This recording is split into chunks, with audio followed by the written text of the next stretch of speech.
Today we are exploring a pretty fascinating framework for human identity. Yeah, it really is a unique one. We're looking at the March 6th edition of the Rhapsody of Reality's daily devotional. It's by Pastor Chris, specifically a mindset he calls righteousness consciousness. It's an intriguing look at how theology can be used to construct a person's entire self-image.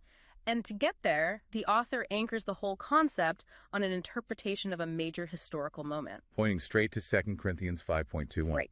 Okay, let's unpack this, because the claim the text makes about that verse is striking. It really is. It suggests that on the cross, Jesus wasn't just a figurative sin offering, like, a convenient scapegoat. The author argues he literally became sin itself. The absolute embodiment of it, which is a massive theological distinction to make. And what's fascinating here is how the devotional uses that claim to highlight the mindset Jesus held right before that moment. Right before the cross. Exactly. The text points out that Jesus walked around with what it calls sinlessness consciousness. Sinlessness consciousness. Yeah.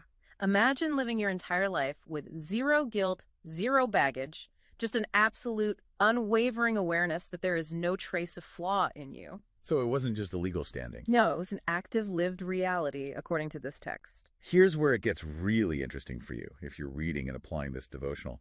Pastor Chris isn't just sharing a history lesson here. No, he's not. He argues that this sinlessness consciousness sets the precedent for the believer today.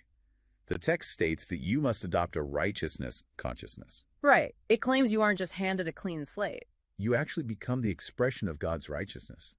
It uses this incredibly vivid imagery, saying you are his righteousness, literally walking and talking in human flesh. Walking and talking in human flesh. Yeah. But let's ground that.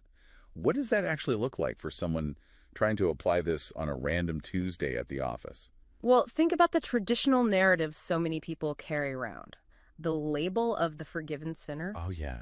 The feeling of I'm inherently flawed, I mess up constantly, but I've been graciously pardoned. Exactly. This devotional explicitly instructs readers to take that label and throw it out the window. Just throw it out. Yeah, it treats the forgiven sinner identity as a mindset of deficit. Instead, you are told to view yourself as a bona fide child of God, radiating pure divine perfection right now. It's a total identity overhaul. Completely. And if we connect this to the bigger picture, this isn't just a feel-good psychological exercise. The text makes a massive promise. That maintaining this specific, unshakable consciousness is the exact mechanism that gives a person boldness in life. Boldness and total dominion over adversity. Basically, if you truly believe you are walking righteousness, you aren't going to cower when life throws a curveball at work or in your relationships. The belief itself dictates your reality. That's the argument. So what does this all mean practically?